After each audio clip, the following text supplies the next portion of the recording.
Oh, Nana. Enya.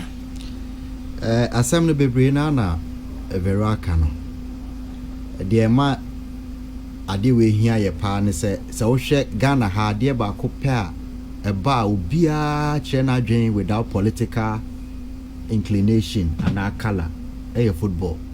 Si ye ka se enya ye ka se ya ye.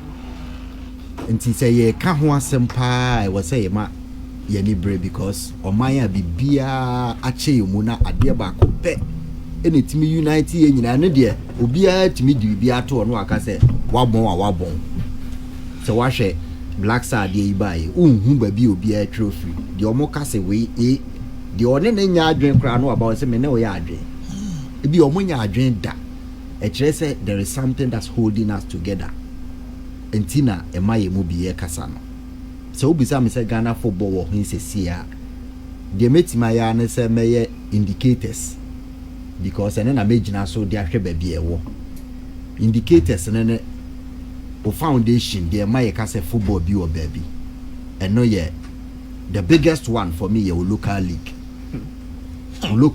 ena o man bia o pese ye the strength of the country's footballer, the big major responsibility on the federation and our association here in the local league. See Ghana local league, you know, South Africa countries in the year 54. Now we share the strength.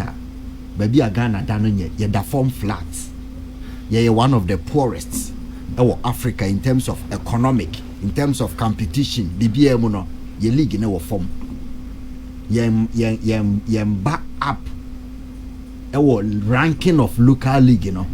Ghana yendru ya tra 30 ayeko local league we used to be number 1 enti eno ye one indicator e ho no aso red ti dashboard no league na so red na ya ba under 17 because e ho na the youngest of and all national teams are building local league in division 1 and division 2 nyina aka ho na so red no. Under 17 also, we used to be the best. Yeboah JVC under 16 tournament. Japan. Before Japan, MC Yakobo Japan 93, Yeboah Barcelona. No, Yako 80s no. Yako Bakwa Nigeria for Koshe Yansan Yebeba 93. Omodi mpenyimfu bi that time no munyi na nyinyi pa. Anti 80s no almost started and Yako 91. And Yako 93.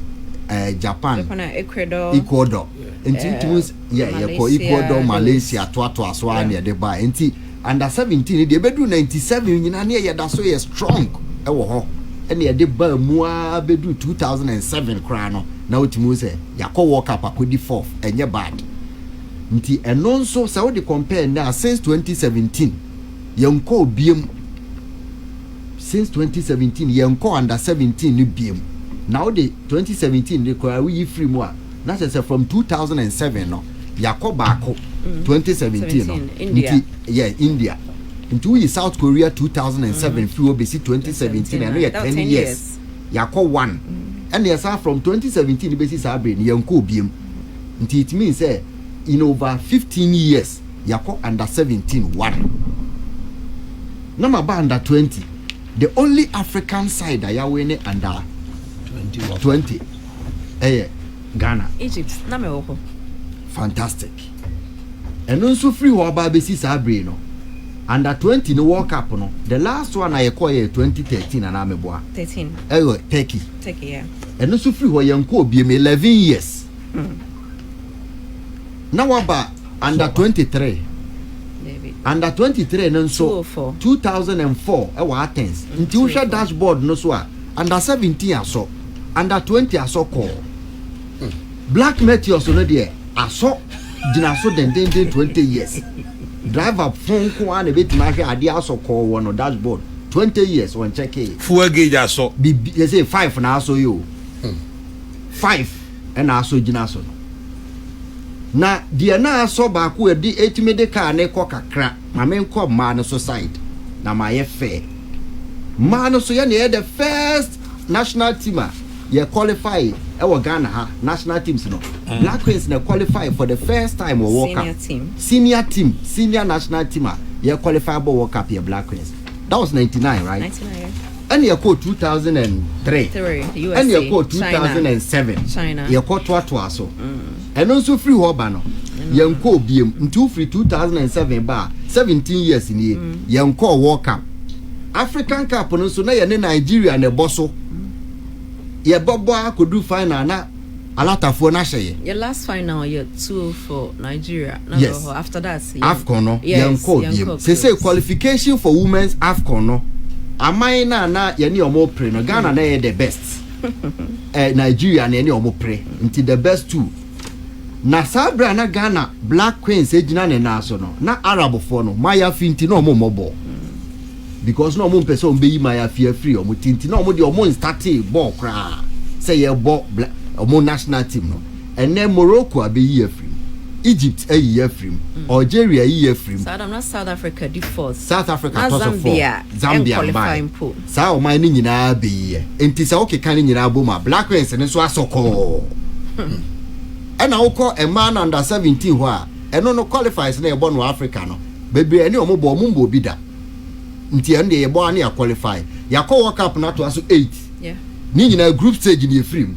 Nti progress bi ani wonti ano so asoko. Even the 21. Under 20 nin so ewo emba no so side eno na no kra under 17 say emba no mukọ emba pa ko bobo no mawiem wo mfiem ma pa de nka ma under 17 de administration we hwe mo mukọ wi a mfiem say cheating eno so ye bane ye nti eno so asokọ eno kra asokọ no sa criminal call eda ho na waba emba under 20 ma bo Black Queens nti sa indicators ni nyina na medical local league ne ho a na ni nyina na kwa ye 10 e dashboard no so ni nyina so red alert na de na ekutam ba ko ye Black Stars no ntia no na e maka no ko kakra wa na ejina wa na ko ye wa na ejina na etwetwe mu na driver ni ye nipa boni ni nti no ka na etwe mu nyina wo traffic no wo ko ka no dede free mu no wo ko na se Black Stars no so ko drew AFCON no na ye je yani first country aye J up your AFCON no to so 4 times final 4 times straight minim so my bia e bi owi ase da na 4 teams na bu 4 and 8 teams so and yes abia mo na enim nyansa nti omo na ebo say Real Madrid je European Cup na teams yes serve o team kwa am fa to tutumrika but o maje nti akọ 4 African Cup of Nations final to so straight nti 1970 ubuza kwasi uso so omo koye omo antimi anye na ombedu airport na omo tete omo ferry omo do final omo antimi anye. That was the country and the idea ba that was the standard final. Then final omo ko final omo antimi anye no kra ICC omo military rule Sudan and they say o say mama country neje ombedu ha na obi tete say Ghana do final ye antimi anye because ye ko bi ayeje and the idea ba be do final ni ekọ semi final ni ekọ final ni ekọ semi final na ade no so ko no na ka we no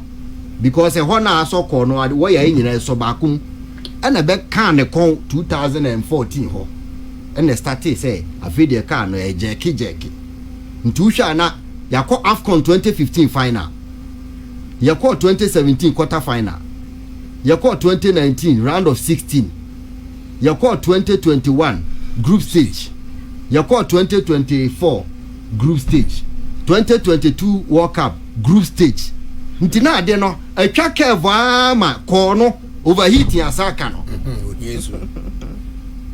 nti edu ho no de no nkete na ekuta we numu ade ko ni nyina no so asai nti afi aka no prekope e na amanfo si gina ka no na se wo ye nipa pa de na wo twika ye gina tell me experience me na hwe de e koso no na ka ye de yadi obi o team bia me matwika ya 20 ma yesi makwa matwika 20 years nyam na mbe e no oko di bia stop ade no so asoko ka imu mfutuo ani friends enwusie nti wo pe Ghana football position na driver for mo team na onde beti ase yi afi the Black Stars no graph na beda from group stage na group stage no niam ahomakura kaka na eho Mozambique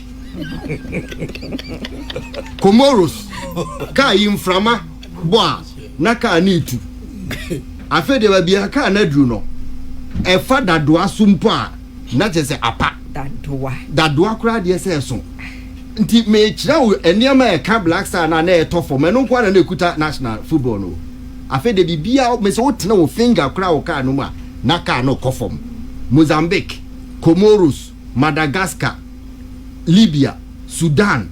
Sa my way are first na wo chi na wo se ne 7 wa away 4 wo home na ye 11 uhu ne mobona Kwame Nkrumah pe o ma sem na omba ha wo she ne 6 first half or second half mo fa ni agro na afi mapon sa my no o mu hia ye pe na o ma hye nti ama obi amuye wo tournament biam babia na e beba bedru bi kwa wo qualify na ko group stage na wo free mu na chese afi obedru babia wo qualify kra na e very evident nti obi a wotika no mahu za ade na de ebegina driver ni na nko ase enyina ena agina sese babia adru no agina ye pushi ebeko aka babia ebe pushi kura enko biem but agina for the first time in 20 years Ghana will not qualify for the African Cup of Nations. For the first time in 20 years, 20 solid years, now you qualify. You qualify for African Cup of Nations. Into the position and say dashboard or no dear. Bibia so call Amaka na Gina. Nye Gina no. Or no, I can't want to the old man who Gina, not just a semaba. You say if you were last time. Bibia Vero. Kai why are you not tifu and naoka? I thought this is the position of Ghana football. If you are able to point to me one driver ni so kra fa de fa ball no park no driver ni so o ba kai ya se onya ba bi nda. O park car na be da ba bia infrastructure so kra no ye ni bi e wo football no. Nti bibia ye indicator no obi a wo contrary opinion to the American say bibi koso na maamoso no obetimi dia Ghana football aso red na ye nyina ma no agina February na panyifo amoteti hayi mo amokoka se ba bia adu ni di overheating di ekuta nsuo ebetimi dia guma ma ogina wanyina ko parliament minister of youth and sports omunyina ye ka kire omo se ade na soko bia nyina ye nya Ghana fo bi omo so teka no mbi emo omo so be ka say ka bi o ha etimi so overheating ya ko esiri adwuma didi de ya say mo amoti mu no the car is in safe hands. It's in safe hands driver ni na o chika ni yenim no yenim fi say kramai e wo fie na kromfo wura ho na krama na mpo a na kire say wonim no manini kromfo Many cromfo. anase owi a o mani biwe ye nyina ye wo krom ha sebe macro mo mpe ball kra se baby ani ye hwe ball no se de asai nti mumie ni enua mo achi na enye se kan ne ma na o matwe o mo se ye toato adwene na mo kofa coach mo kofa baako vero say 6 managerial coaches changes of Black Stars 6 in 5 years 6 na nikanika adwuma kra de kra fa ni pantentem sa 6 5 years and what for coach is 6 and ye ka kire wo say ye de ye ntan obi aba ye hu ne say enye coach asem hey 5 years Black Stars have 6 coaches Kwasi Appiah Kurt na be pam no 1 Kurt na pam Kwasi Appiah ironically mo only win since 2020 and 2029 against 2019 Guinea-Bissau there be Sao Tome and no ye Kwasi Appiah last victory Jordan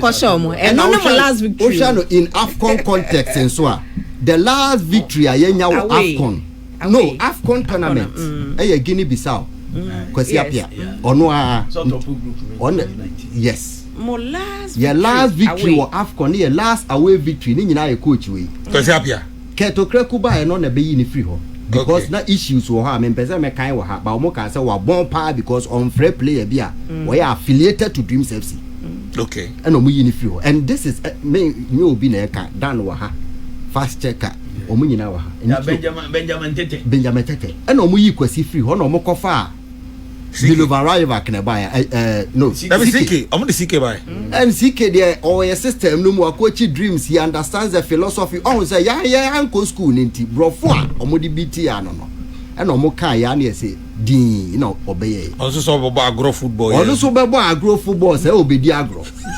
anko siaga afi na we say omo de pressure pam no because oya list Black Stars list no de kono ade be chin so be kan or the 22 be ko ade be chin na dane 25 nipa so ono na dia 11 ono na dia no dia ba no nipa so de 9 months na wo mo me de list aba nra ade che na ya abeka ho ya be ubi aka ho na che se de na on pese o mo ne ne ye na anye yi wan ka no kra akopim so free ho ntitama na ye ka se o mo ye influence no wan support ye ba o free ho no be kan ye ne na aka bom wa ba ye ho eno mo kokofa Milo ebae ena Kurt be ka se we nya matrai makwe we de o ye trust papa isu be coachi Ghana tried and tested o free Ghana o koye no on coachi o ma bia ndu 4 months so okodu o mo se na Ghana na o koye ade o mo ko work up de pa na onimu a Algeria de 2 months na 2 months na kwa 1 month 3 weeks because no de ba ko no 1 week de problem na ne ma no akọ o mo pam no 1 month 3 weeks se onim di bia players na akọ report no se papa no onim training Riyad Mahrez mo se onim training kraye and Milo sa ko ni okochi 3 teams after Ghana o bia pam no in less than 4 months and yes so you tried and tested because abahada ni erevi so about 2009 se last 13 and Michael Essien mo ne solid team bi obi abuild no de call adwuma fine wa ya de and amosa ki Milo no mo ko fa hwan ba bi almost Milo ko no mo ko fa Otuado David Masokunadu e she ntem ho kakra Masokunadu be she ho kakra spare driver de men kan nka ho na Otuado abamienu Chris Hilton nti 6 nti sa de Masokunadu no kra ka ho 7 in 5 years tanko so kra be hwe ho kakra na tanko no ya assistant ya ko no ko nti 6 and 7 managers nti e ka kire o mo say yakọ AFCON mienu akọ World Cup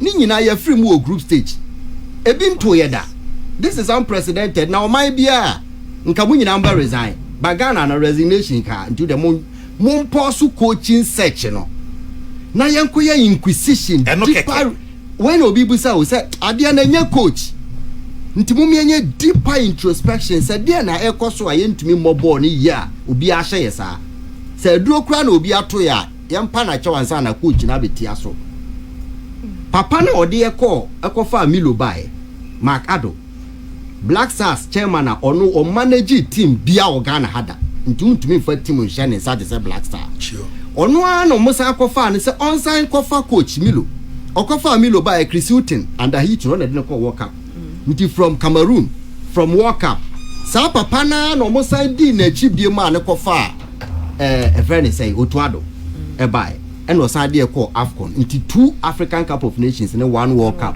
Black Star chairman. It is okay can you money bomwa. The Ama Ghana footballer do and say long term no dear. Penny for high double bobby so but in the short term under this administration, what I find main restraining from saying is that Nana, the current group of administrators or leading Ghana football no. Omoye Nipa they came purposely for money. That is what I see. A group they came say, let's help ourselves and make money. Until the object of leading the association is to amass wealth for a few group. So we share appointments. Now we share the kind of channel our more. Now we share the linkages and even collapse. All of a sudden, social call out from 2019 to have from under 17 bar. You can link them under 20. You can link where the teams belong to. Ntikoko football boy in 1960. Na fe na ye juma pa. Unu anymore. Umobi. All of a sudden, Crophobia no play a more national team that. Say ye ne sa Kwaku Yeboah be GFA president. And now all of a sudden, Obasha na agona players. Agora diakwa players na ebo. Odi so next 5 years abehwe na afi achimabo abu nti wo ya ne saa na wo pesa wo chese ball no e constituency based saa na mimi hu no se nka ye kansem no mutie ya but the enti ama o muntie ne se wo de personal interest di wani mu a the bia wa wo ye wo wiase e be ye in the end. Black Stars qualify for AFCON and what I can say is say any country with Ghana's stature in football nka ye nti ha no pa ya bibia nsiye. The chairman of the Black Stars is cooling off in USA. Who is he? Mark Ado, the American Assembly. He's cooling off in US. ne vice. But Nana, I learned to say that role is currently being handled by Randy Abbey, but if an Indian official. That is what I learned. They no muzo. Say they be kan official there no. They no official. Because who's call in Sudan? Who's Randy Nekoi? Me who know team no around most Black Stars matches in recent time. That is the role he plays. But yeah, kan official one. Because me them anyway. Because me sure they are. Anyway. And I called before coming. Anyway. From FA. Maybe so I'm saying one Black Stars chairman, I'm say Makado. Yeah. From FA executive committee. Yeah, but an insider be catch them say Randy is playing that role now. But I say omun to me in public for reasons best known to them. And American say the omumra bonten and an advice ensu ni ho. Na omo kwaji iska wo Brazil no. Say ye ka so omumfa bi mra. 500,000 no. Ye ka so omaji obi ante kakra mra. Omo amanti ama no omo asack myself. Omo amabiem. Alaji Bruiser. That is Qatar. Qatar. Alaji Bruiser anko biem. Samekofo I resign because of the rule of PFAG. And Canada Moa and so I resign. Takanipa 2 say no more Black Star no mummy no more no man could be. FA president no and so the team. Asia Pampa so call Germany. Aye. Oko Germany kobo friendly Yeboah tournament to Togo. Under 17 with Togo. I hear about Togo Hano. Ye kwa Europe went out say na ye kwa ye training. Na hwe nipa omudi team na chi wo pictures na e ba na be kire wo say if it is with good intent you will know say Yeboah Black Stars crucial game. What be catch players say omo nya serious. Omo na e ma ya akọ na me catch o come motivational speech. I told them say papa bi na e fe ni day to me. Ona na come motivational speech. Omo fa day to me 100. Ekokwasa boys na ho aye ntumi ncha. Na mo ni psychologist. Enye de any motivation. Owie no ko Germany. Ye wo 2 crucial games as ya win here. Yan qualify for AFCON in 20 years. Now Egypt, ubetima ya side we Egypt. Who lead you omo football. Now yan qualify first time in 20 years ya Kobo African Cup of 24 teams out of 54. Now unkobia. Now that's what the cheapest ever. Egypt, Sudan, Morocco, South Africa. Ubetima yes idea no. Just oh my Ghana. Enti baby aye wono say they are so no. Media manager so be free players na so ye. The omo ameni omadi nkomo no. Ene de ma Jiku. Amo captains ye ko Kudus. One de ma Jordan. Etoto ne nsa no. Mekire mu nyina a kire wo. Mate. Kwame. Yeah. Me da se de edika no me de ne de aseda na me de ema Ghana fo de ntia me de aseda ema ne se ye nipa ye hye ohai ye nua songo pe na eni ha ene ye sorry gina ema Ghana fo signal se de ye hu no ebo ye hu se bebie ne ye dui no ye ba beduru ho enti mpanufo ntie yesu frɛ nanka enimanimu no ye mfa nwoma nwa kwan ma ye medu babia mprempren ye dui enso sabe mpreduasa ye nua mu da obofo no bi nso e ka kire wiase nyina se ayese ye ni bibi yo na ye otan hu sunsun bi na abahye mu dan mu ni e na awura yen e na ye de ye no na sedan karade nyankopon se mprempren de esi wo Ghana agokansi mu no ama ye nyina ye tu sa na mo ni titru ene Ghana fu eji twigi sa ebedi save Ghana football demonstration na echi no yanima benyam ama Ghana for do say ye no kwafo na mo ye no kwafo ankam ko je bribe say ye je bribe ankanya nsi eti hei enka ya pe be bi atena na say nipa eti hei nso menyini si emu bi be ma no ho kwan so bi mfa sempo na adama ena ada na dwen panifo se ketewese eye chin dudu owura de ne ye ne nyina na ya na Ghana football ye peni yi meme no ye nto ye nan sabi bebia vero ye na djuma Obama ye na djuma countryman songo ye na djuma Kwaku Yeboah me enawo de ye de maye no emro so kra de ye nsaka no ye de behwe ye de atoto enwoma ba se de Obama kan no ade a eno na eyire so pai so ne mpapa mu bo mamu se den etimi kan ye bom ne ehu ye hu se ye Ghana fo ye ya adofo ye froman ba kum ye hyebre ba ko ye nananam kokodenje o ma we ma yen ade etimi edi sa resource ne dwen e football ni titru ene ye blasters inji se echia na onyamranche de maba obi Omaya di shebi ti gu montin so ma mfa tuo o ma mfa seka o ma mfa gyan nante ne nnwom ni mumume ene nkrata atworo twimpanifo adwemba so se de keka koi de ba kodu baabi a yeboa no bi ma anhwe a na de numguase na ebe na se wanti a se de ono ani jegireje stombo anwom ono ani jegireje na yaw the aim it then say football is now scientific so one yen said the tiena the exchange rate will hot expose you results no be yiwama untimi nkan chese wo be fa kwa biswa ye mana ye a onim say systems and structures so when you so a ebe yiwama Obama ene vero akani nyina in the sense say wo hwe ketokrekwa administration ya utimi say omo buy say omo be fa football no apesika di ayeye say tam na eyeyo anyeyo emfa no ho and they will keep hiding behind the doors of FIFA say obi ntimi fa ne sanka wom eniti de omo pe eno be de akere me de e ma reho kese pa ne talenta this administration kele e wo minim cause see ano local league ni de dead and gone ajira revival kese bi en Kenya bi ba eni betimi sade local league no aba on track revival no mpaye nka ho there be nyempire revival enye mpire revival there be onyankopon oni adaajo beti sa mpire fun we because ama onyansa ni adwen say ade no 1+1 is equal to 2 to so wontimi nkentene ho na wonyasa onyame fa results bi amrew enye mpire revival na making inti kamia say omemu no so what talent na ubebon wo Ghana ha e na odi afefa forget it emfa because the concentration na leaders na ye ditumi na mom no komu benya brani adaje na ye development for the youth no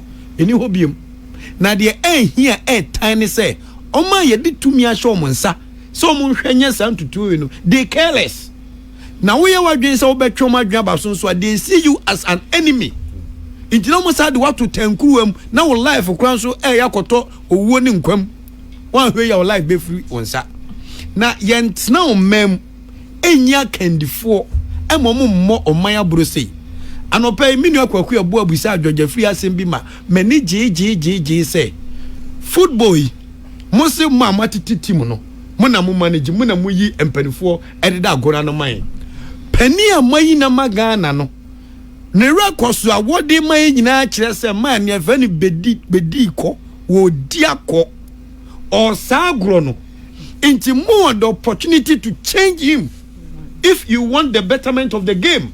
Many Kwaku Yeboah, many Obama, many Vero, yen to abani bi because most of your football people say Vero kaino.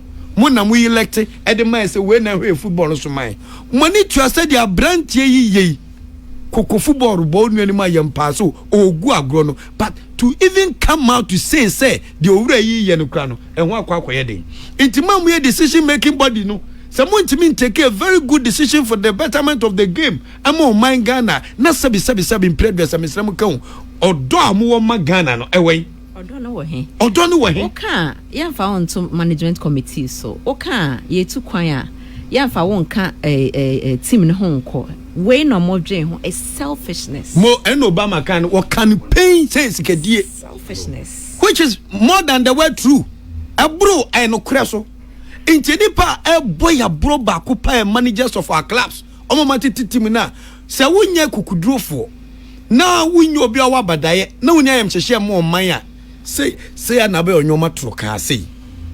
For a whole daily graphic to give a front page. To the blasters, abysmal blasters need hot rescue. One never rescue because any pan no mudi anymore no. Omunye ready say Uba Kenyans assembly on bed ombefa. Now must save Ghana football demonstration crowd. Mo kan once mo reading one some of graphic model. Debbie, I'm a graphic model. Assembly see a car engine idea. Say anything I make us Obama anything I make us me submission here as that submission. Yeah. Because the ye nyina no enyoma ye kuche gu nkrata mu no onyankopon adom ni nyina bemu baku abezi be Obama akopa keka no. Wa parking car wa ya analysis no a parking car ni ka wenye Obama ne parking no na parking no me ono na analysis no na akọ parking car na kama da parking car na ja no division petrol cable bibia mo obiasi form ti akase oman paper kunu ni so bebo amane se yanom ba bia car na kogina nie yaw me mess west the mecca na ma homes no of France cabinet say a poor man with football ni ya government must intervene. Keto Keku and Co must be sacked, including the minister. Keto Keku and Co see a poor man way ya our ball bomwa. They must be sacked and fired. And Obama can over under 20 tournament Togo. And you have the guts to take the team to Germany. Jesus Christ. And open a Kwaku Yeboah someone check from the Ministry of Youth and Sports. Someone now say under 20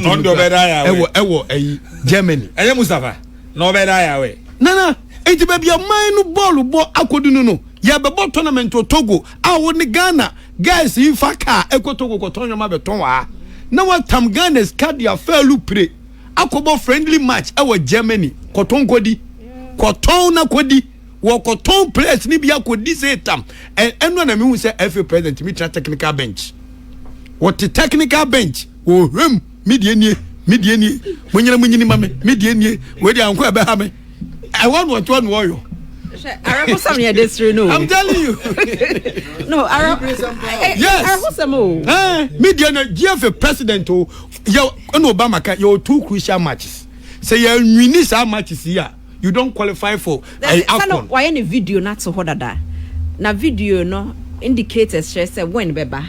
Into a bar, the president spoke truth to power to the players. And that's why it was now we 2 crucial matches in at the under 20 team all ball waffle tournament. I will Togo.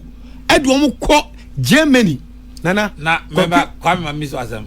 I don't know more Hamusa. Say, Muriam Hana Mutiana Moko AFCON, Cote d'Ivoire, Namkasa Komoko, Dubai campaign, and I'm Murifi. Iti nana me bono pono mesre Ghana mampeni FIFA onye kakai ya na yesu ongu no ya yesu ongu because nana do ongu no ogunu say yatna ho ama ye stadium aye basabasa yi edu a chire no nana do fa phone o save ye e make sure say your ball match no wa see so and after that no yes ake hwan yes, sacrifice NSA boss. The person who should have gone was the minister. Yeah. Not just the NSA boss. Me no ya dwen vero. Enti ase oba eye bone na wo hye ma said the wo ye no. Okay. Yeah, demonstration, the petition call you know.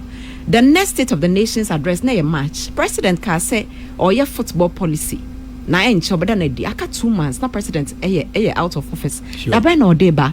Enti dede a wo kromu enim guasia e dragane president ente what or your football person enti mesina na don ha ho onye but under nana pa na Ghana African Cup group stage World Cup back group stage na fe na time a wo be kopa because we say about November eka denke ye kobo wo away cry na ye born November we na nana abaye no African Cup o baye nyina no basa yan qualify the time na want to me and take action dia wo football nko ampo dia ebeye den e wona me de manu si say e wo say intina me ka say ketokreku so wo yesabun sam kura ese na nado timi e de ne hu wuram ne ye pam no na ono na nado sa pam ni minister because the minister ne de dan na nado fa phone e fa cap president no ko phone wo de to wo pe no wo fra Mustafa kofie na hu nya because I've given you the power and the authority some ministry no hweso interjuma esa wo ye no me president ese mi jama dwuma nyina ho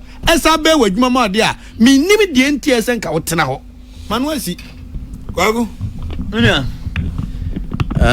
say ona ye e friend say me fa free baby akwa me wie ye no ho baby a ye betumi push na na do say on take action e your no ani ministry believe you me say na na do guji e fe ne e china obehu campaign NDC for the bay send this your power no good GFA ne ade champion campaign MPP for the bay ntia what dey aban bi entumi nye for political reasons but we can push the president we are united and go save Ghana ade chobi su go stay in savings oh bad oh there try way me say we can push the president to act on his own ministry and only there You no any minister no appointing. Okay, after African games, after everything. No, I agree with you on Sakino. But what I'm saying is that if we are putting pressure on the president, I'll look at it from the angle say it is your own minister on our putting the public if who say is not living up to expectation into manisi form. That is the angle we can push the president. But then another say what this over GFA are they champion campaign basic Roma. And this young people now my FNI is out. I'm telling you. But me see. Minka say oh yeah wrong go. But what I'm saying is that he will not have the balls to do it because Adechia who campaign to Adechia will be quite opposite.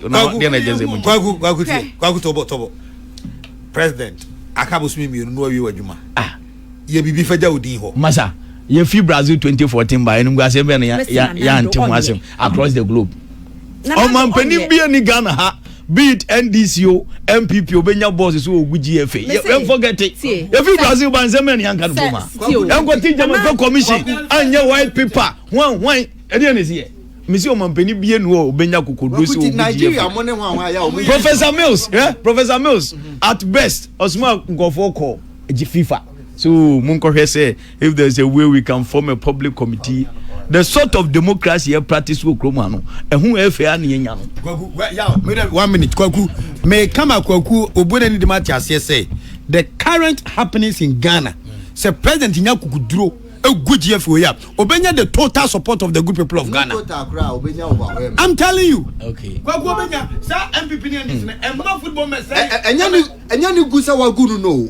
I was ordering second BB. Yes. Me see. As president. This is the 4th republic of the 1992 constitution. We've seen mercies upon mercies. Even analysis expose. Listen, even analysis. What's the point? Even analysis expose. After say the worst corrupt a year ato your football analysis expose omampeni nya gogodo gu GFA onye na mun forget ni yen kasa mu from tie they make na me bua president Kwasi Nyantechi single handedly oko Unibank ko yi blaster sika $2 million ko di aya say o ya chi no Kwasi say anu kwa yengu GFA na we masa mun forget on to me nye onye enti wa pressure bi edebe to mampeni so enka je o minister no public ni si ni nyuma so mo ni ntiba ni si form ba GFA di o nya gogodo mfa ni san ka wo mo yam forget it asa no make onye ti onye so oguna I'm against it too but what I'm saying is onye because of politics onye obeya enka GFA ya pedal tray say otuado na nado na wa appointing no Nanado ne friend Dortmund. Kwasi Appiah. Tama FW be pam Kwasi Appiah. Investigation chese Jubilee House kwad na no tumo se kai ye ne ye football. I'm catching say players ne se won. In the end, Messi Nanado. So Kwaku. Anti nana mama nkoma sem. All I'm saying is that no politician will have the balls to dissolve the GFA. Omuntumi nye. Kwaku ebi wo ho. Why? Muma example. Rollins Abako, Mills Abako, President Kufu Abako. Muma example. Kwaku nyabotre. So for politics not on change. What is the way forward? Maybe the way forward they say it will be a money submission, but I only took off from where he left off. The American say every way in Ankasano. The reason why your football need do baby a drone. Efa accurate enemies change FBI in our history. Public na enka omoye customers is their very can. So we ton ade. So obi ton aduane. Na omo obenya mfaso afi omo nchen customers ni si aduane nye de no nsesa ne nsa no a. It is either say nipa no adwuma ne nya ne dia oye ketra. Until at the end of the day he has nothing to lose. Ana say ebi aduane na nye de no okoto beans bia say fufufu until still our profit until to hell with the customers, and that is exactly the position of this GFA. Almost for public nebo so much so say ene Black Star Bomb match bicycle mpo unso be the Ghana flag at town. Enka no nka Black Star match especially home match kabeti pe pop kapre unhubi public ne su resource ni mpo de mu ye mpo omo yi omo ni se pani a we jam from aboni won kolanim omo mfita omo abo mi mfita duku omo ankofo omo no omo ya football I can count about 11 football administrators everywhere about time omo ni egu omo teams baba gado ye baako nane amponsa Alhaji Grusa Ose Kwaku Pama George Friye Uncle Nab Abdul Salem Mickey Charles Ash Gold Breku Masina Unity FC Richmond omu kura omu do omu ya football no kura no uko kan masem omu beto omu ni esin omu make sure say we team no call next time omu ye the debut. Just 3 days ago Alhaji Grusa on my network said he said Kimfaisa qualifier or Kobo FA Cup finals. Ena George Amaku be catch onu Alhaji Grusa say ketokre kwa frɛ onu George Amaku say hand go hand come. Nti omu protest na wa GFA no be mama wini na ma colleague ni mu. Nti onya FA Cup ni ma Dreams FC. No mu wini. Omu jama omu wini we ya and in that match me see me tia say me sere ya until say Alhaji be kan na allegation na me meka wan say. Yasi edu ba bi no. Na nkofo bi wo Kimfesa bench omu nim say match ni pre-arranged. Nti tama ye ba be pon na coach ni tentia players ni say munkom yankotika no. Yasi Kimfesa officials ma omu nkwan fa. Ja omu no mu ye free. Oh, the idea was that Kelta Frek George Amaku say oh mo the FA Cup man ye kwa Africa. Enso ye be mo wini mu protest. Eno mo ye no some mafia mo no mo san sisi on protest na Alhaji Grusa call relegation. Ose Kwaku Pama at some point ye Ose Kwaku Pama to hospital. FA officials because omo kohwe no. Ose Kwaku Pama busuafo say da because money enka nyafe na mbo ye mo say mo don. Nane amponsa edini credentials in Akogu GFA system mu say I Nane amponsa I cease to be an official of sanity team friends. Fire Rangers me no kotoko na adwuma. Fire Rangers konya problem because ketokre ku free say amponsa ye contender was my ban for life. And a year was my reverse.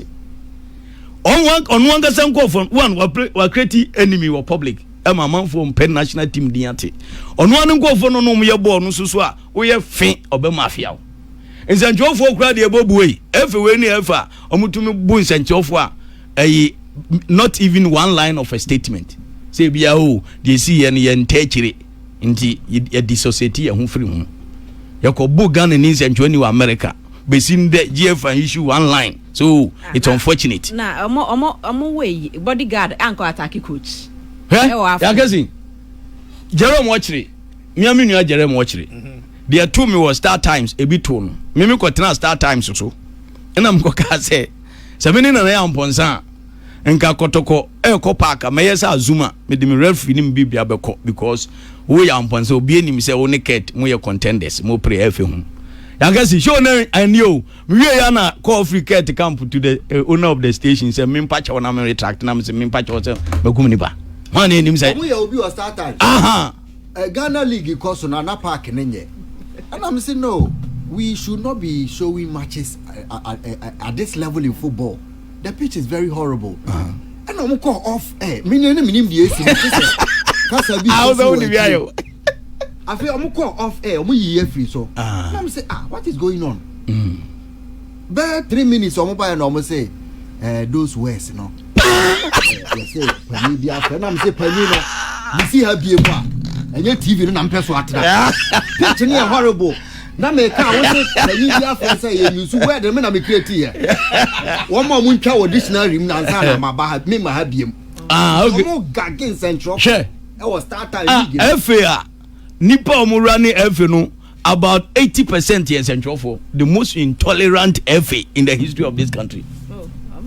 Me see yaw ye wie show na producer and film say yes me ma bi ona mzibo na me jima ketua me kama say na Jerome Watchere say am di biayo me so sa Start Times grow ya me ko so ko kan asem tia hefe ye point no frame say ma mi si obi intino o mama o man ka say create enemies from journalists from the public and their own football people but Kwaku ubetimi create sa enemies ya wo kan na bia wo ya de pa na wo ya de na be create enemies ya de na boy nkoyie na say wo create enemy no who cause no no so the nine betting from mo guys o mo if it's a players I will blast your camera so kromodwa hwema cha Yeboah na Accra Stadium kudus of 4 players border line so na appreciate goalkeeper say me say players o blast your mo camera almost do mo na team from say so why you so begu your team si dia yenso ye begu anim ase na o guys o mo jimi mo me 3 minutes per me ba se sia na fe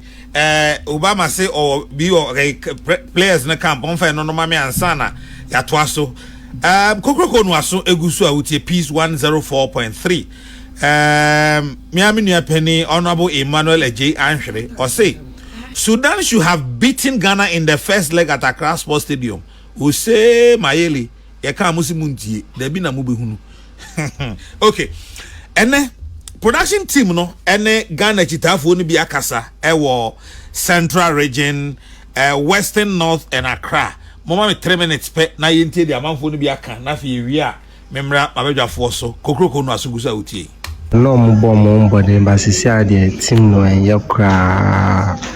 yakra ente efiwe o makasa omu ye o analyst omu say chale omu di compare previous FA bosses any ejuma maya omu ankasa ben hu say chale omu ejuma de enso ni kra attribute problem need to your local league no say aban onye deliberate effort to help.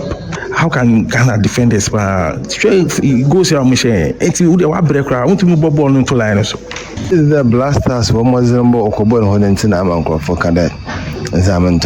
For some time now in life, there are rough days and we have better days. I think we are in the rough days. Problem is from the FA and with the government and the commitment of the players. Who go for foreign players? League neighbor every week in a year, 2 players or me good. Omboka national team. Okofa Salisu. Atisigi. Ntibazo kaje say Samates goalkeeper Odi Momuji Ghana League. Atisigi a better scene. Okay. Back on us. Number 2. Maybe when say players need your man for Mudie. But still now can you maybe also moye. And I me how to troop and say me were feeling this team na Kasano. O man treating ko for be right ama imagine baby aka bibi ama ne ekoso na enya kwa because wo hwe ne ekoso na se ne ma bia koso amangofo de ye obi bi shomumu ama ne ma enkoye ma blasters ne de me ka say coach by free penny phone so free GFA e better players ne so e better technical team ni na I think say so Ghana team na that was say na I think this is the right time.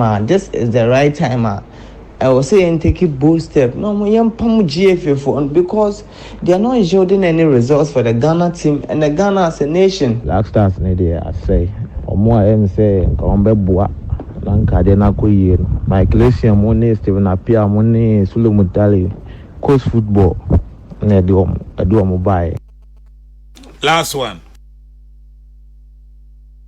Media kamen kwa madua enka Black Star no womungu no na womomfa local players no efisa yenhwe kotoko has na team nketwa na aka no ye wo players omu ye good pa aseni ye frɛ wo ama wo makwa kosi aka na wo beyiro mo abobo na efisa ha na omo wo no wo mbekwa akomanim na we mo ye frɛ mbogasi he wo no wanye ne ho awie enye se be dissolve team afa local na se foreign GFA any problem no se omba yi omuni meya Ghana football ebeye ball na nkofo ibo na aburuchiri ya omba Ghana kro yi mu a ebi no mobo wa abusa ho sa turu kan ya ombo yi Sudan no ye share 1000 o ma share 50 she ye share 1000 o ma share 50 a day ye nyai we ye team nti we ngabo de kwa ye de kwa AFCON we ye free team masa pebe bi fa o se ket no o resign ena number 2 coach no so na o so omo ye de omo saake no obi onu no momu ye scout on coach bi ma ayi kron coach bi da no mo afa na so mra ma den eme coach team yes Martin gon coach bi da ma kwa fan so me coach team any okay abusan for Saddick Adam Sports Obama wa ha Dan Kwaku Yeboah wa ha Odi Ahenkan Fíre wa ha na Veronica Cummins so e wa ha ye hwe Ghana football de ya bedu ba bi a ye duru ene ya bobo so abesene no na Obama na wo see players na kan bo wo see den well I'm say edru baby I drew a national team here. The only thing our countries be resorted to ne say your team no your boy and koyenim. Until you have 2 options, but could be exclusive to Africa. And they say you better rely on your local league players. So what are Nigeria for you be? But also how be I be under 20. Now say your players no more free. You miss our options maybe. They made to me I can say a lot of the players that I've spoken to, and I said this 2 weeks before the game. And I was in France and I will be interviewing me. Say I was saying this players no be feeling good our team. So Obesha party Diana a clear example. On a captain of the team. Obe Bob crucial game to qualify or captain say on feel comfortable to be on flight. So to me for flight or so a prayer. And almost say what prayer for FIFA my quite say yene was say access so into through plane bro say on feel comfortable.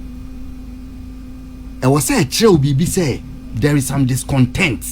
O captain wabo Arsenal game one prayer and free mo and omo betro ma say ase ne ho dodo no kakra and am shoko say omra na mo am doctor for access no ntinke wo say oba by force captain ne ka kire o say mo kan kire team doctor no say me feel okay say me fro plane onye comfortable enya me na me ka o deputy captain here Jiku Alexander Jiku. Yes.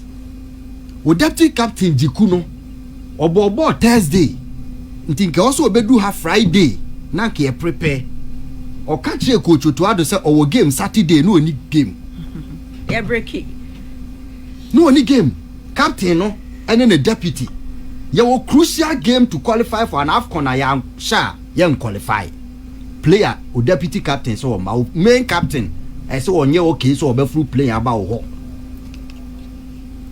o deputy captain oni game also o game eno na eye Otuado ya according to investigation kakra ya ye no Otuado say sa ntro na Jiku twa ye no oni game Saturday or twen ya ba Monday or Tuesday until or say 5 days and ko beti ma arrive early eno na ma wa ma Jiku am captain Jiku na deputy captain am sa man for adrian ko ho deputy captain wo ho na ye de captain e command Kudus na to so 3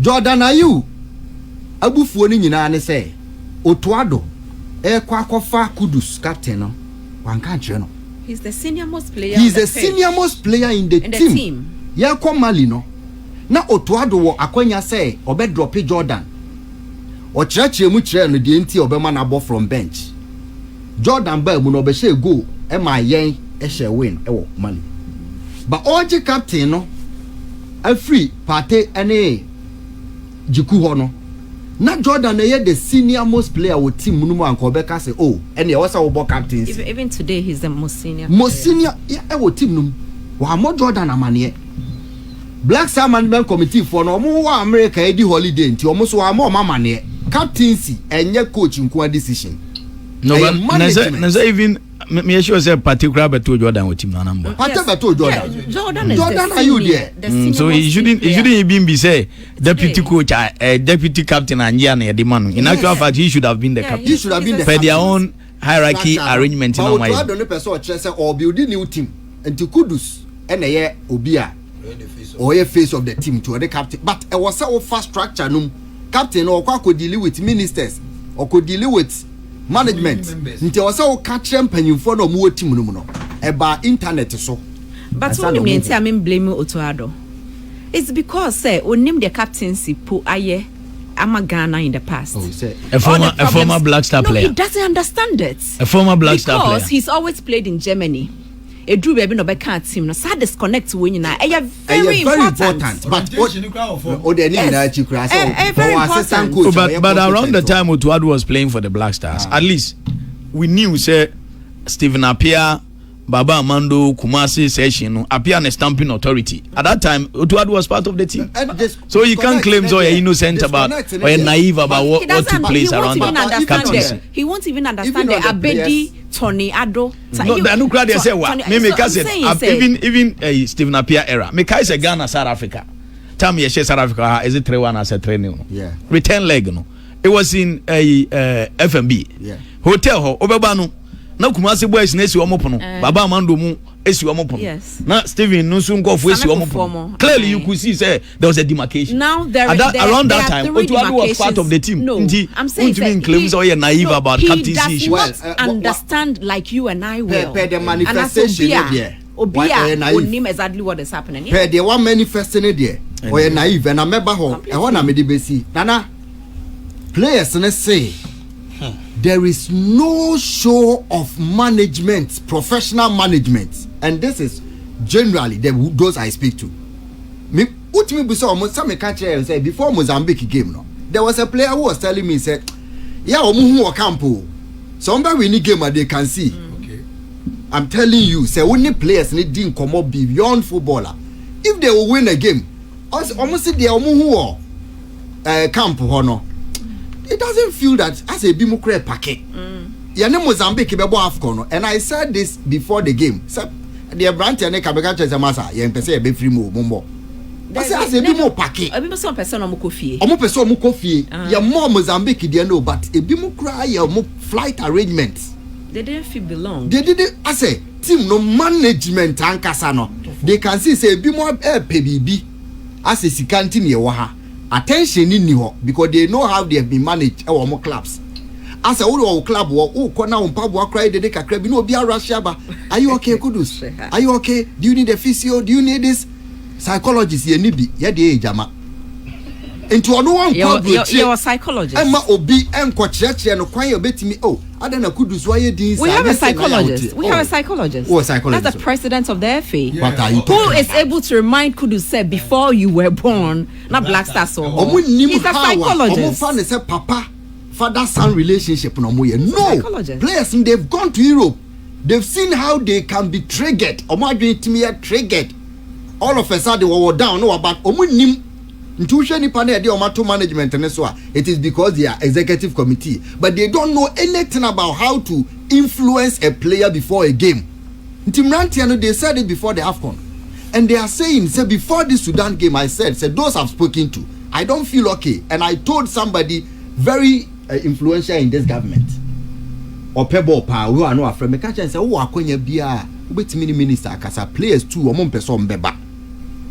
And nipa no tia obetimi aka me see players too omo ye key they don't want to come. You can't blame the boys every time. You can't blame them. And your man ekoso management na bia sika de omo nya bi ba omo ba na how they can be managed. Share ushia footballers are wedi 40 years or this school ni. Or this school for. Utimi nka omo nyina bom na all of a sudden be bia change on bobo te say de omo bodam sebe. Ebedu baby so omo nyina ebobo omo clubs omo ba utimi sa se bibia ira character enu nyina no ye act of management na wo can science. What is missing? We are not finding that. What was missing in Cameroon? Nobody has probed that. What was missing in Cote d'Ivoire? Nobody has probed that. What was missing in Qatar? Nobody has probed that scientifically. All we think new coach. Players and say Edana ura ketokra kudi tape ba hono obe record o ya no. After that, one of the guys told me say if they knew players back catcher say if they knew that he was coming to record them and to post on social media, that they would have fought him. But that was they would have fought him terribly. Or walked out. Or say this is not the first time. But the way a manner he spoke that day, no, na omokobo crucial game. If they needed that thing, they needed it from a psychologist to ask them individually. He's the psychologist. What is missing with Otuado? Me, I don't have a problem with Ghana former player wasevo na okochi. Whether or born na omoye. Na yenka se Oto wa born ti na manemba o. Ni yenka se there is a problem bigger than Oto. Nti na yem twena omuntwa appointment na anya sa na save Ghana football kan. Yes. Otuado eye obi oye trainer scout ni role no. Osua coaching ba.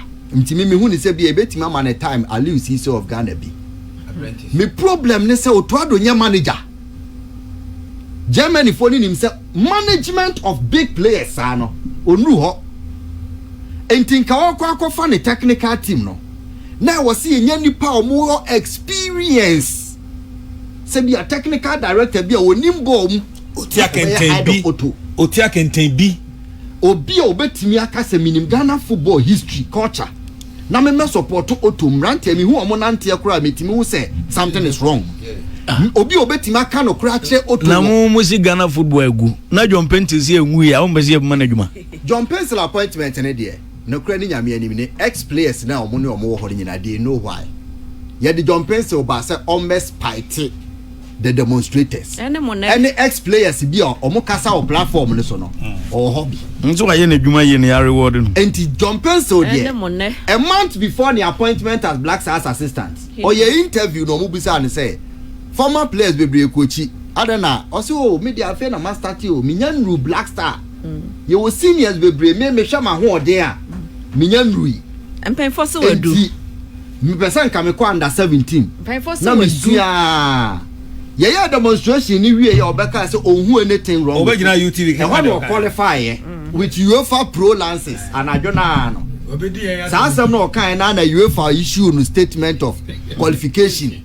Say on the highest longest serving coach. Intiketo Kwaku did not see anything wrong with him. Say obi o defend me wa bra pressure o me so ne there. And he say oyebe qualify. Now no communicators were here. Yes, and John Pensil the end there. All the ex players or minimum the capacity. Or no John Pensil the video per records on the capacity so to me. But a quite editing the man no. A quanya ba, you better quite many be di may say into also castle to me, but true. Otwadu you inexperienced. Very inexperienced. John Pensil you inexperienced, highly very inexperienced. So Pep Guardiola Modiana. O share the documentary.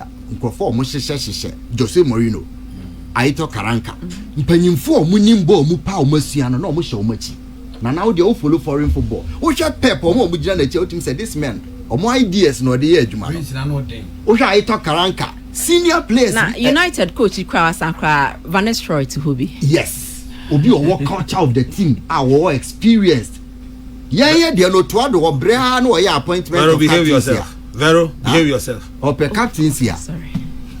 What channel near say be person with the Kudus. Pencil what you say. Hey, okay. Man more. Brunino then a buy no. So no you greens are. No two teams for relegation. In Tinka auto appointment was the time and I was see a tree a bunny who the problem in the team.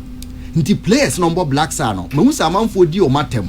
To be honest with you, the entire mean the players at them say if they want to play they will play, but the management of the team omuhu mpanyifo no call left mpanyifo no direction here left now most players they call right but patemo no omahu say we do not have to come and work for people be to take glory say I say ye bebo bo no wa betia ye na ama ya she duty onim nkrofo onim omo dili omo ne multi-billionaires pounds British pounds ni euro pound billions yes and they control omo. I went to Crystal Palace, Jordan, Ayew owner no. I said Twitter no who me call na me say me ambassador ball. Umu papa now okuta owner of Crystal Palace. Now she kwanya or say Ghana talent no. Me say Jordan Ayew future they say one of the most incredible. The way Obeka Safa player no one. Pesa okra ko catch and say owner no ope wasem. O yada o onko kasem bia negative. Billionaires o. Na ye hwe ye nkola so ha. Me hu say Kurt ko kan asem no. Mpanyifo bebre achiracho and na bismo ka Kurt waka no na me say no kura na ye dey bobo waka no kura kire hwan no kura no is with Kurt no kura no hwan na e ka kire na mana no waka kire players no who is telling Kurt Kwaku say you have failed in the appointment of this people you have failed in this who is telling him but we dey no kura wo ka yemfa camera nsi usu na ka but central for the kwa no kura hwe England under 15 da bia me ba ha me ka asem we ansa na makọ last time I chairman general ha na me say the only solution me say me nua Kwaku Yeboah minister of sports and a deputy minister of sports and the me frere Kwaku first say Kwaku ma ban ne mauska ye proposal ma ban mauska na man ya ban ne who say in 10 years time ska we ye betua no in cash na odi amaye but ye betua no in other capacity kura ansa na 10 years na so. This is what I will say to Kwaku. Say Kwaku, rush to government. Na catch so mama we scan a revamp Winneba Sports College.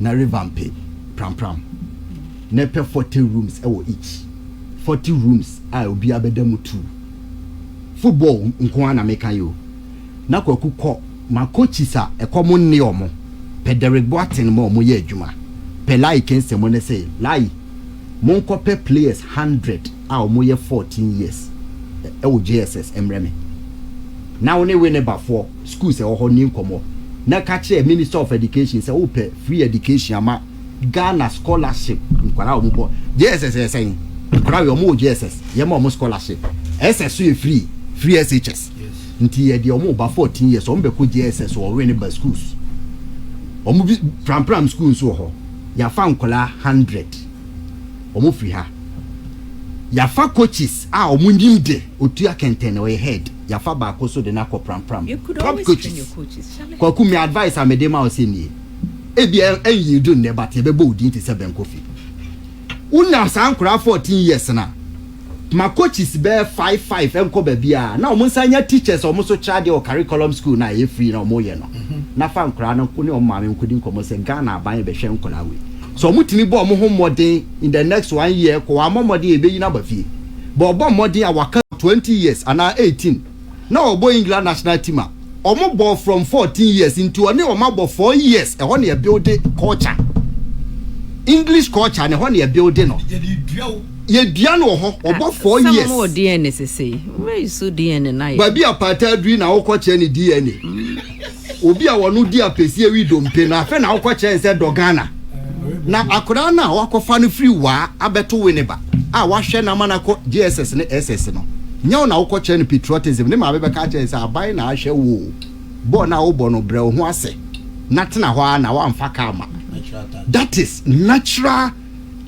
input of patriotism enti omo wa sa camp ho na no clubs bi be fa no kwa abrochira wo ho no mbehia wo under 20 na Black Star omo ho no mo besua telepathy onim sa akwa we ye ne bo under 14 no who so wagina so ni sisi our brand money pass that is where the Black Stars say just about 2 players no about youth team omo ball against Sudan no none of them have played together at any Ghana national team. Yes, but only 2 of them umpo na me fan say omo youth team kudus ne I think shall omo progress Michael say interview or say is an obo Ghana under 12 unim sa obo Ghana under 12 on John Mensa that time I say ebajimbre no e finiti me the policy e bo under 12 Suleiman Tari ko bo Ghana under 17 or 16 on e chiefs amunyina na e de omo ko wineba enti Michael say Morocco 2 na ye show mo AFCON no omo say omo rehearse ya na o say there be on Suleiman Tari o mother from under 17 o mother from under 20 Echo Black Meteors abebo Black Star about 12 years that time nti Sule o say me body language bi am be Sule understands nya ho no to do be kire no that is football no how where you build nti se Kwaku nya deputy sports minister na minister nya fe na mkoka se Kwaku ye kope scanning Kwaku build this foundation 10 years time kra na benya 27 Black Star beji AFCON Kwaku no crazy Jordan you say obeja national team. Oh, honestly, say time a video ni by Abontino. Na AFCOS. Na minya information be from somebody close to Kwasi Appiah say unlike the interpretation na F4 ne de maye no. Enye no kore. The guy was angry.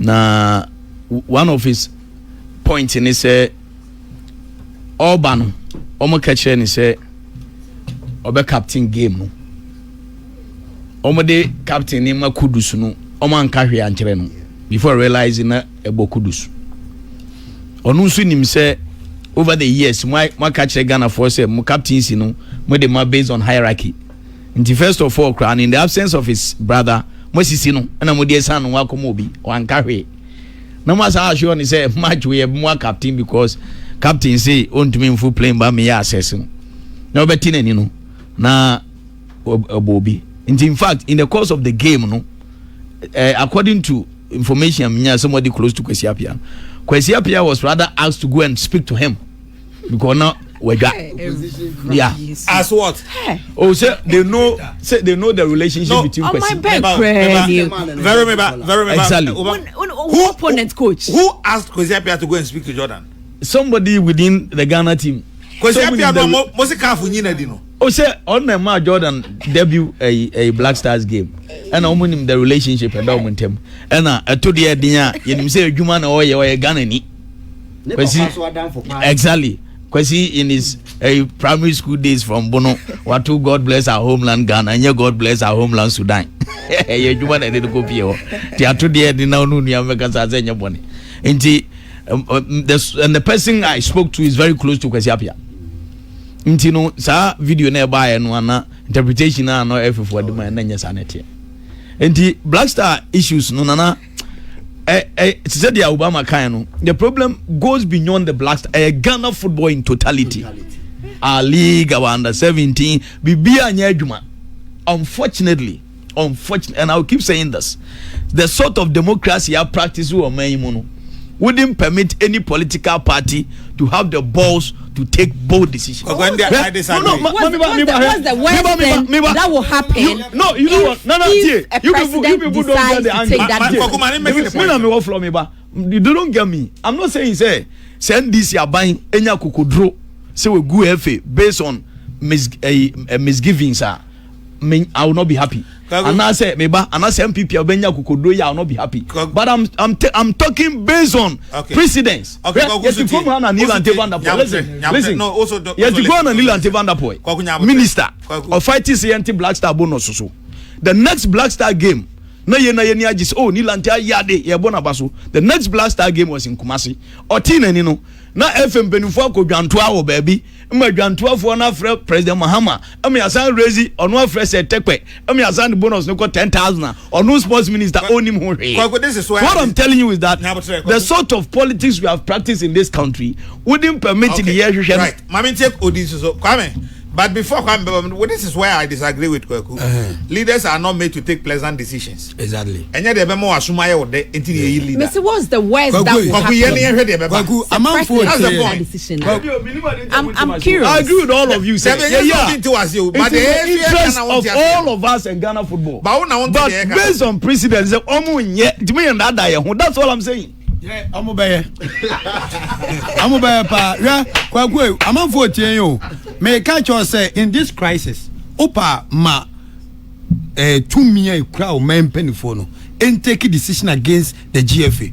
Ombenya more than 90% support of the good people of Ghana. One thing I know for sure, they say Ghana for tian can and just about the Zofongo family. Exactly. Me who anytime a Ghana able baller fashions be original hoa go ni share oko hagi ano hese Obama ye ebia KOPP ni entimen hagi me who be that easy. That is the only time we forget our political differences. So akukodro ni leaders nini. Yes. Akukodro no money. They don't have the courage. Entimen to so akukodro money ni so. Ni enkan jom so monye. Because so for be send message say the Kwaku Yeboah aka no. Kwaku Yeboah pa ngo kan chairman pani say ne wagu GFA. Obo wani je beba Ghana ha. Asima me kam ze montima. Odi ma men kam de. Odi ma ni me de. Ya enije mbo. Ya me say onye. Mo. Ya ba force no wa ye. Ya ba force no obeye. Ya ka konde. Kwame aha. Mo mate bibi fu from beba. De America de sorry so ne. Obama abobo nsem nyina popo. De mini Kwaku de ka won say enye blasters ya de no. Me ne 100%. Your football in totality no adroga.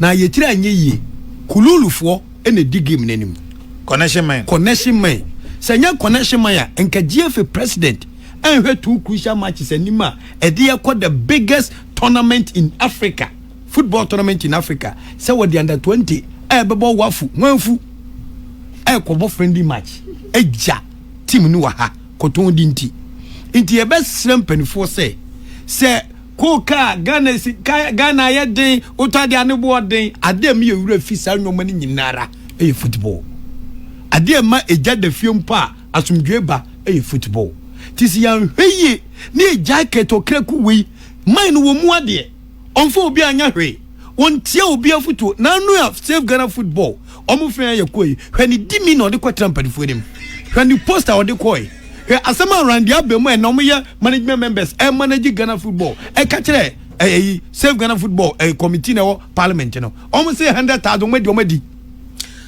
Big V. Asma American nyina say. Teams any countries na ya hwe omo a ye nije. Ya hwe omo game a ekoyie no. Won nyina e one thing in common, a policy. Okay.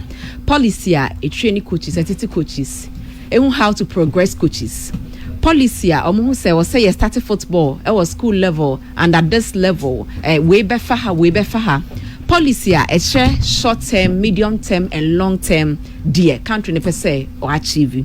Policy a say you call World Cup 4 times sir. Near over 50 million and you decide to say honey the best. Policy a etete referees. Nanya say was a referees a netuya or musika ekwa officiate games ni betuya later. Policy encompass all of these things. Into sabon ye penny year.